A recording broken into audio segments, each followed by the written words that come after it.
Good evening and thank you for joining us. I'm Eliza Petrie.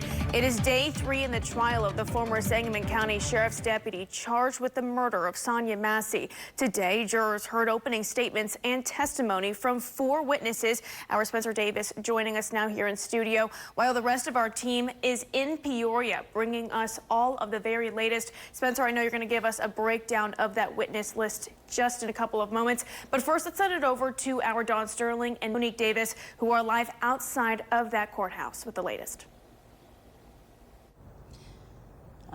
Thank you so much, Eliza and Spencer. And Monique will join me in just a couple of minutes to talk about reaction from inside the courtroom. But opening statements did start just after 9 this morning, and Sangamon County State's Attorney John Milhiser actually walked the jurors through the day Sonia Massey was shot and killed. Next up, defense attorney Daniel Foltz addressed the jurors. In his opening statements, he told them, quote, "There is no crime if you decide the shooting was lawful," end quote. Foltz went on to say what happened to Massey was a tragedy, but not a crime.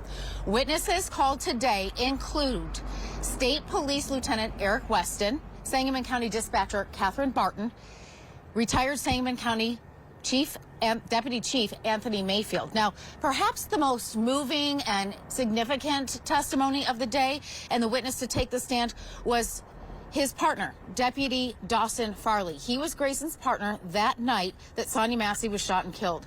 Farley described his relationship with Grayson as a work relationship.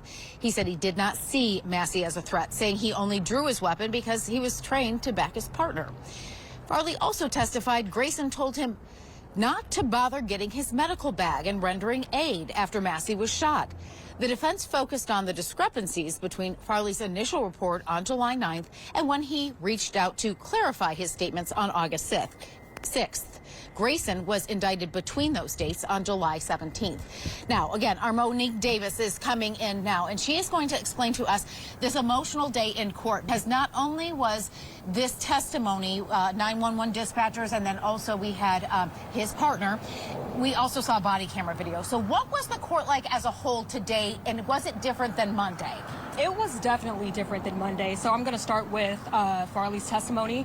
Grayson was staring at him intently. He was kind of fidgeting, but he wasn't as restless as he was the last 2 days. He was taking notes, and there were even times where he would turn around and look at his family. Now, when it comes to the family's reactions, when Farley testified that he wanted to do right by Massey's family and that he was scared of Grayson's actions, members of Grayson's team that was there to support him, you could see them kind of smirking and shaking their head. But when on Massey's side, when Farley testified, they were crying, especially Sonia Massey's cousin, Shadia Massey. Okay, now let's talk about that body cameras. What did Sean Green watch intently, or what was he doing when the body camera was shown to the jurors? And you said it was unedited. It definitely was unedited, and he looked at the ground and only glanced up maybe 2 or 3 times. He was staring at the ground, and it was very emotional. You could even see some of the jurors in the back. They were passing out tissues to each other. One juror even stopped looking at the body cam footage, and he looked down. You could tell that he was clearly distressed. The family members on both sides, you could hear them crying. One member for Grayson's family, he even looked down, shook his head, and put his hands in his face in his hands. All right, Monique, thank you again. Another emotional day, I'm sure, tomorrow, as witnesses will again start taking the stand at 9 a.m. Thank you, Monique. Now, we have received the full list of witnesses the prosecution does plan to call, but we're still waiting on the defenses. We're bringing in our Spencer Davis now to go over who else could be called by the state. Spencer? Thank you, Dawn. The complete list of witnesses is 20, and 16 remain after today's testimony, with most having backgrounds in law enforcement. We'll start with those currently serving. 2 lieutenants from the Sangamon County Sheriff's Office may testify at some point during the trial, and 6 members from Illinois State Police with various titles, those right now on your screen. But it's not just current members of law enforcement that are being asked to testify. Now, the prosecution, this is the ISP right there, the prosecution plans to call retired and former members of law enforcement from around the area and across the country. These people include 2 of the state's expert witnesses coming from Georgia and South Carolina. Retired Sangamon County Sheriff Sergeant Jim Hayes could take the stand, as well as a retired sergeant from Elgin, a retired chief from LaGrange, Georgia, and a current professor who previously served as an officer. The prosecution could also call people that work in various fields who collaborate with law enforcement. The last 4 witnesses work in dispatch, the Illinois State Police Crime Lab, and pathology. Dr. Nathaniel Patterson is one of the expert witnesses who could be called by the prosecution. Dr. Patterson is a forensic pathologist and performed Sonya Massey's autopsy. 2 additional members of Sangamon County's Central Dispatch could testify, as well as a member from the Illinois State Police Crime Lab who could testify about the firearm used by Grayson. Now, this concludes the prosecution's list, and we haven't seen the defense list yet. We'll bring you their list when we get it.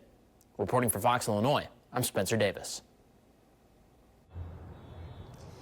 All right, thank you so much, Spencer. And again, testimony picks up again tomorrow here at the Peoria County Courthouse at 9 a.m., where more of those prosecution witnesses will take the stand. Now, the jury selected to listen to all of this testimony and make the decision has come under scrutiny. It currently consists of 9 white women, 1 black man, and 2 white men. Critics say the jury is not a true representation of the community. Fox Illinois' Emily Jordan breaks down how one prominent organization invested in accountability for Sonya Massey. Her death is reacting to this.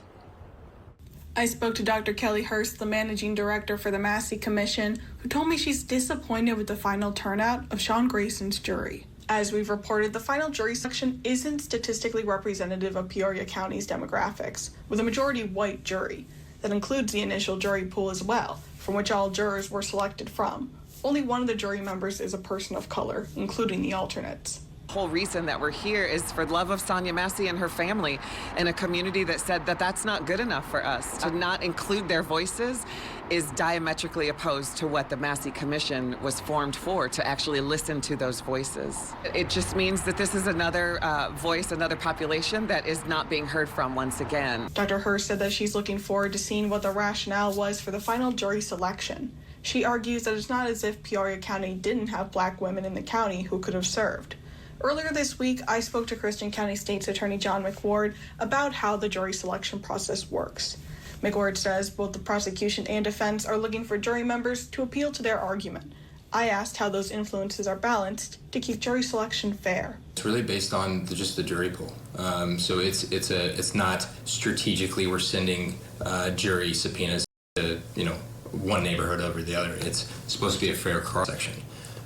Whether or not a fair cross-section, we don't know what that's going to be. McWard explains that jury selection is a randomized process, usually based on voter registration data, but it doesn't always guarantee a diverse jury. I'm Emily Jordan reporting. All right, thank you, Emily. And you know what? 48 potential jurors were interviewed for this trial. Now, here is a live look at the latest Massey Commission meeting. It's happening right now. It's their community feedback meeting session, and it's the last one. They're working on recommendations to present to local and state law officials on how that law enforcement can build trust with the community. That meeting runs until 7 tonight at CAP 1908. Now, make sure you stick with us both on air and online as we bring you all of the latest coverage of this trial. We are live tweeting from the courthouse in the courtroom, and we will have the final verdict for you. And all of that can be found on our website, foxillinois.com, and on the latest on our social media. For now, live in Peoria, Dawn Sterling, back to you. Thank you, Dawn. And here's a live look at our website where we have those updates. You can see them all time-stamped with major details in bolded print. Thank you for watching. Make sure you subscribe to our YouTube channel and be sure to watch more videos from Fox Illinois.